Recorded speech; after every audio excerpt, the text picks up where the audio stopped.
大外宣电话录音被全网曝光，这对中共来讲，本来是一次严重的泄密事件，但现在回头一看啊，中共乐了，他取得了一个他们梦寐以求的效果。海外自媒体互相看看，人人都向大外宣。今天啊，我可以给大家一个直接的办法，咱们来区分一下，谁到底才是真正的深层大外宣。在圣诞假期期间，咱聊一些高度争议的话题，5件事。先聊第一个，那就是一段37分钟的录音曝光了中共在海外的自媒体里招募大外宣，据说开出的价码呢是每月4万欧元。当然了，我们应该感谢这位博主啊，把这件事公开，好样的，没有被收买，坚守住了自己的底线。通过这件事啊，我们就清楚了，中共招募大外宣，它实际上是通过一些中间人完成的，而且这中间人啊不规矩，还吃回扣。据这个节目中讲呢，他要抽取30%，但比如说4万欧元30%，1万多欧元一个月。如果他只招募了一个还少说，如果他招募10个了，这轻轻松松啊，月入10万欧元啊，一年有100多万。那我们来从3个方面分析一下，为什么这个花钱啊有效。因为本质上能够在海外媒体节目中批评中共的人呢，这种人是很多的。但是啊，每个人都会有一些生活中的烦恼和经济危机，也许这每月4万欧元啊，就能解了你的燃眉之急，所以有时候人可能就会妥协。那第二，为什么有的人选择不拿这个钱呢？很简单，这个啊，无疑对你自己个人品牌的自杀。你以为说拿着4万欧元就这么简单，实际上你到手就已经是70%了，30%被人拿走了。但是你要把自己的灵魂卖掉，人家让你说什么你就要说什么。如果有一天你不想屈服了，他把这件事儿能拿着你，而且能拿你一辈子，你一辈子再想洗白上岸那是不可能的了。所以说信誉一旦死亡，很难再复生。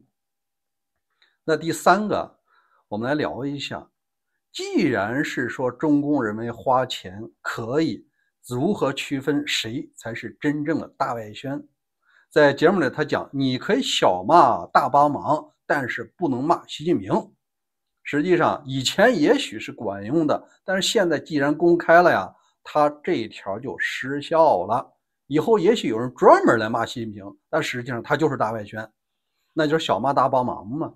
你要在我们眼里啊，习近平反腐实际上是排除党内的异己，增加集权统治，但是在他嘴里可能变成什么反腐是对的啊，无非就是扩大化了。所以说同样一件事儿，不同的尺度啊，你能区分谁是大外宣。我给大家一个比较直接的办法，你不要走错路，那就是你判断某一个人是不是大外宣，你一定会失败和失望。为什么呢？因为人呢，他是动态的，也许他以前他不是大外宣，现在他孩子有病了，需要一大笔钱，他就屈服了。那你说你能知道啥时候他屈服吗？第二，也许有的人啊曾经是大外宣，后来发现这个钱啊拿着不舒服，还被人拿捏，我要上岸了，我宁可从头再来。哎，他现在他又好了。所以说我给大家这个想法呢，就是你只关注他当期的作品，比如说他讲时事的，什么讲汽车的，讲美食，讲什么别的，你只听这期节目是有营养的，没有被中共歌功颂德，也没有小骂大帮忙，那这一期节目它就不是大外宣。甭管他以前是什么，如果这期节目他讲到了习近平也不容易，中共也不容易，那他就是大外宣。我认为这个啊比你判断人更有效。任何一个演员，一个导演，总有一些烂片，也有一些好片子。你看片子不要管谁拍的。第二个呢，也是一个高度争议的话题啊，就是中共取消了跨年的一些演出活动。而以前呢，他为了讲好中国故事，特地要在外滩的倒计时啊放烟火，像长沙呀、湖北啊、省会城市都有这种活动。他要展示的是中国民众生活祥和富足，这不正好也凸显一下中共的执政合法性吗？他们取得了经济的发展。但最近他明显觉得这招可能会激怒 Z 时代。这 Z 时代在2024年干了很多大事儿，把什么孟加拉呀、尼泊尔的政府总理都拉下马了。那中共既然他有这么丰富的监控设备，他当然清楚中国的 Z 时代这20来岁的人他们在想什么，他们在微信群里聊什么。如果说这些人没有怨言，他当然愿意继续讲好中国故事，继续放烟火。但明显他觉得现在的 Z 时代没有什么可失去的，工作都是打个零工、送个快递，今儿朝不保夕。第二，他也没有任何资产，没房没车没女朋友，没有家庭的羁绊，所以这些人是没有什么可失去的。他们盼望什么？变革。也许在变革过程中他们只能向上走，而不可能坠入更深的深渊。你兵荒马乱的时候跟现在有什么区别吗？不是还是一天挣那50块钱吗？所以说Z 时代如果一旦完成了聚集，它的破坏力是不计后果的。这跟那35岁的中年人完全不一样。你35岁有孩子有车子房贷，基本上都已经被画地为牢的，拿捏的死死的，让你干什么你干什么。但年轻人他这种破坏力已经实践证明可以的把政府能够拉下马。所以今年不会有，我想在未来几年10年8年也很难再有这种跨年的活动了。不光是这些元旦，像以后的中国传统节日，比如说中秋节、元宵节都不让搞了，要搞可以小规模的，更大的文委队伍把你包围起来，你在有限可控内可以搞，但是未经发起的聚集一定要禁止。好，那我们再说第3件事25号是中共原来的创始人毛泽东的生辰。实际上很多人说中国人为什么在毛时期统治了40多年，掌权41年嘛，从1949到这个76，再加上他实际掌权的年月。另外毛虽然死了，但是他掌权的那些方式或者说毛主义仍然在管理着中国民众。比如说一把手的权力不受制约，所有的法律都是党制定，为党服务的工具，法在权之下。这些毛时期的规则现在依然有效，甚至是更加稳固。更让中国人气愤的是，老习有可能会成为毛2世，他可能要进一步的集权。今天我直接告诉你，毛为什么能够摆弄中国人几十年，要不是他1976年自己因病死了，这文革不会结束。因为他掌握了统治中国民众的一大密码，那就是什么呢？言必称人民。人民检察院、人民公社、人民医院。中国人从民族性上他有一种梦，叫做明君梦。谁为老百姓说话，我就山呼万岁3步9叩，你就是明君，至少你是个名臣吧。而老毛早就看准了这一招，所以说言必称人民。第二，他对于上层讲的什么呢？我们迎接的是像美国那样的民主自由的国家，把知识分子忽悠的一愣一愣的。对于底层那就更直接了，打土豪分田地，小老婆也可以分你一个。对于底层的工农来说，你给他分田地，这就是一份家业房子也分了，板凳也分了，那多好。老百姓就求个实惠。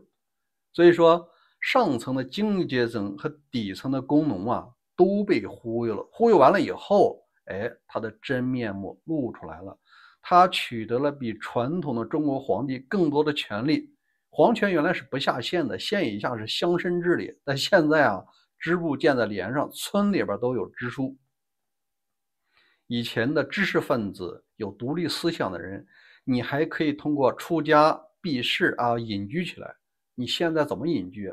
每个人都有身份证号和户口，你只要使用现代的互联网工具手机，你就在监控之列。你一句话说不好啊， GPS 定位直接就拿人了。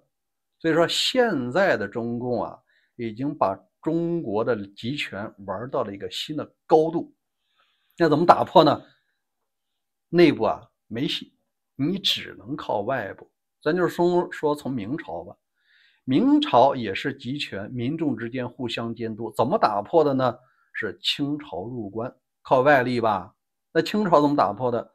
那还是外力啊，不还是这个外国列强啊逼着这清廷投降吗？然后签了不平等的条约，然后在武昌起义。那实际上孙中山拿的也是华侨的钱，他也是外国的势力介入吧，至少是说兵器和钱是外国来的吧。第三个，中华民国时期他怎么败退这个大陆的，到了台湾，是因为中共也是依靠了外援，苏联给了他大量的卢布、枪支和兵员，而且帮着他打下了东北。所以说中国人，如果你不指望外力，你自己的螺旋啊，是很难走出这历史上最深重的灾难的，那就是对强权的恐惧，而变相的也是对强权的屈服。好，我们说第四件事啊，说美国的吧。这川普啊，在圣诞节期间闹了个大笑话。他在接受采访的时候，旁边是他太太在接听小朋友的电话。他说，对于圣诞老人来到美国，我们要严加审查，严加防范，看他是不是好的。他这个潜台词呢，就是说，圣诞老人啊，你有签证没有啊？你的手机社交媒体里有没有反 MAGA 的信息啊？你在欧洲来的，那有没有反右啊？所以他这一招呢，直接让美国民众惊呆了。这圣诞老人一直是代表的慈爱，代表了和平，而你现在居然对爱与慈祥进行审查，那你这什么情况呢？第五件事儿，还是川普可能仍然要解决爱泼斯坦名单的问题。最近这个料是有点大。我看了一下，包括《华尔街日报》、CNN 都做了报道，那就是他们的草台班子司法部对这爱泼斯坦名单公开以后啊，操作手法上有一个疏失，人们通过剪切复制能够还原，把那些黑块去掉。他们得到了一个最新的信息，就是爱泼斯坦的管家向一位俄罗斯的模特在2015年、2019年的4年间，总共支付了38万美元。这什么钱？封口费。在这儿呢，我们来大胆猜测一下啊，他虽然并没有指向爱泼斯坦要支付的钱是掩盖谁，你必须得清楚。首先，克林顿基本上可以排除，他都卸任了，他没有必要再这么折腾。那你说其他的人呢，恐怕也没有太大的必要。商人的话，这也许啊不是一个特别重大的事儿，对谁影响更大？那一定是当权者。而2016到2019正好是川普的第一任期。在这儿呢，我有3个问题想问一下。第一个就是，难道这本土的美女都满足不了你了吗？非要弄那个俄罗斯的模特？第二个呢，就是这笔钱支付出去以后啊，它一定有金流，这个能不能公开？这钱到底是谁给出去的？谁给爱泼斯坦的？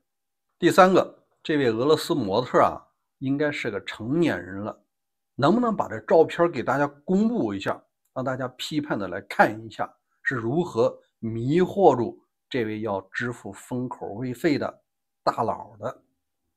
好吧，关于这5件事，你有什么观点？欢迎在留言区留言。我另外一个频道大卫军情局今天讲到了俄乌战争在2026年会结束吗？这取决于泽连斯基和普京他们手里3张牌的变量。如果您感兴趣，请关注大卫军情局，咱们每天都有更新，也欢迎您打开小铃铛。明天咱们第一时间再会。